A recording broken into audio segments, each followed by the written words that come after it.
प्यारे हरिभक्तों, अब जो मैं विषय ले रहा हूँ वो ज्योतिष संबंधी विषय है। विवाह के बाद कई मनुष्य के बच्चे नहीं होते हैं और ये क्यों नहीं होते हैं, कुंडली के आधार पर मैं आपको इस बात को बतलाता हूँ। बाकी साइंस की बात तो साइंस वाले जाने, जो ज्योतिष शास्त्र कहता है उसके हिसाब से मैं आपको थोड़े से सूत्र बताता हूँ। अब आपने देखा होगा कि जन्म कुंडली में 12 भाव होते हैं। अगर 5वें घर का स्वामी, जैसे 5वें घर का स्वामी कौन है?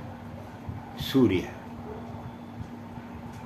6ठे घर में बैठ जाए, अगर 5वें घर का स्वामी सूर्य 6ठे घर में बैठ जाए या 8वें में बैठ जाए या 12वें घर में बैठ जाता है तो ऐसा जातक, ऐसा व्यक्ति पुत्रहीन होता है।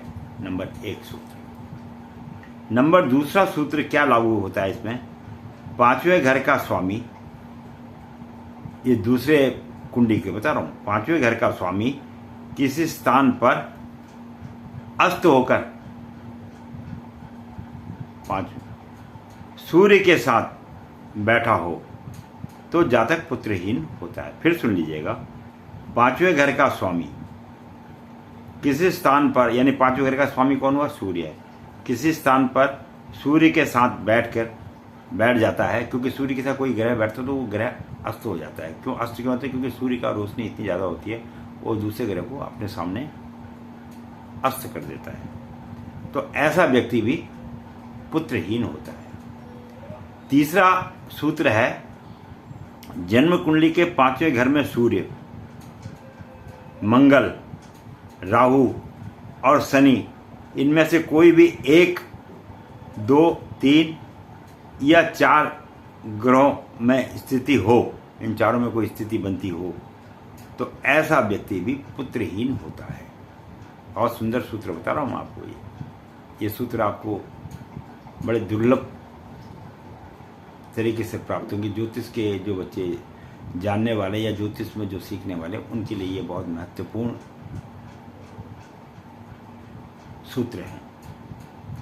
अब चौथा क्या है? जन्म कुंडली के 5वें घर में चंद्रमा राहु के साथ बैठा हो, 5वें घर में, जहाँ सूर्य का स्थान है, 5वां घर सूर्य का होता है, बैठा हो तो ऐसा व्यक्ति भी पुत्रहीन होता है, उसका भी पुत्र नहीं होता। जन्म कुंडली के 5वें, 2 अथवा 10वें घर में मंगल बैठा हो। फिर सुन लीजिए, जन्म कुंडली के 5वें घर में, 2 घर में अथवा 10वें घर में मंगल बैठा हो तो ऐसा जातक भी पुत्रहीन ही होता है। ये सिंगल मंगल बैठने की बात है, कहीं उनके साथ दूसरे ग्रह बैठो फिर ये बात लागू नहीं होती है। जन्म कुंडली में 8वें, अब इसका जो 6ठा सूत्र है, जन्म कुंडली के 8वें अथवा 3 घर में शनि बैठा हो, या तो अष्टम भाव में शनि बैठा हो और या 3 भाव में शनि बैठा हो तो जातक पुत्रहीन होता है।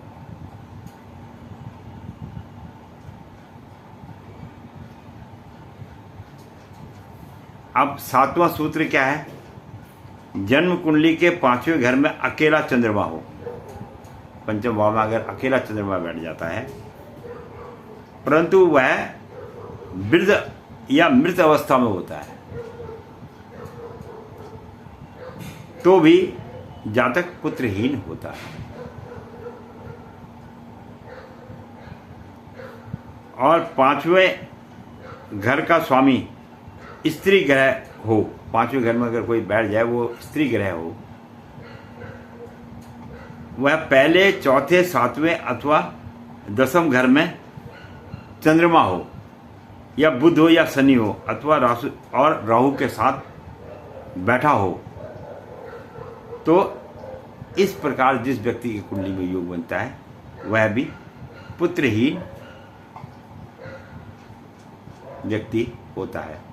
अब ऐसा कईयों की कुंडली में पड़ेगा। ये नहीं कि मैंने जो सूत्र बताया उसके हिसाब से है, लेकिन ये इस सूत्र के हिसाब से तो ऐसा चलेगा।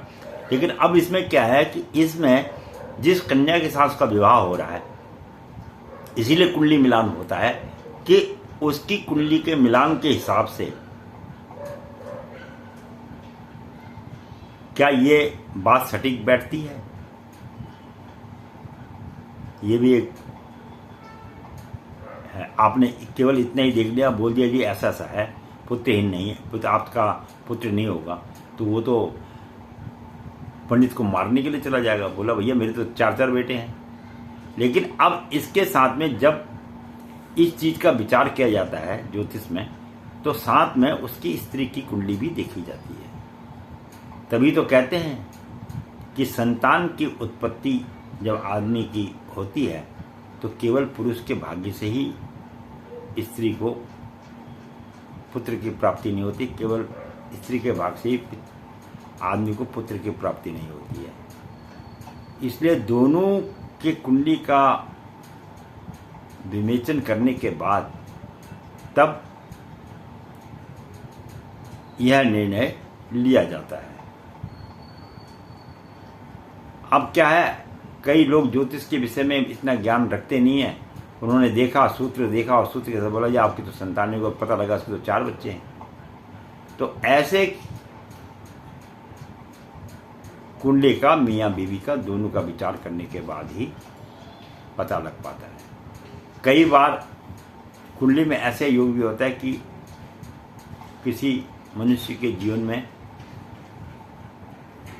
स्त्री का प्रेम उसको नहीं मिलता है, या स्त्री मर जाती है, कुछ हो जाता है, छोड़ के चली जाती है, दुर्घटना हो जाती है। लेकिन इसमें केवल पुरुष का ही भागीदार, स्त्री का भागीदार। लेकिन कई कई स्त्रियों के भाग्य में अपने पति के लिए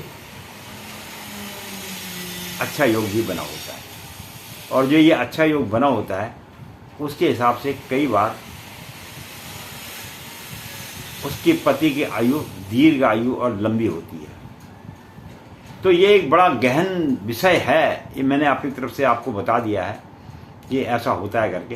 पर कुंडली का विचार जब भी करो, मियाँ बीवी दोनों की जन्मपत्री देखने के बाद ही परिवार के विषय में ज्ञान देना चाहिए।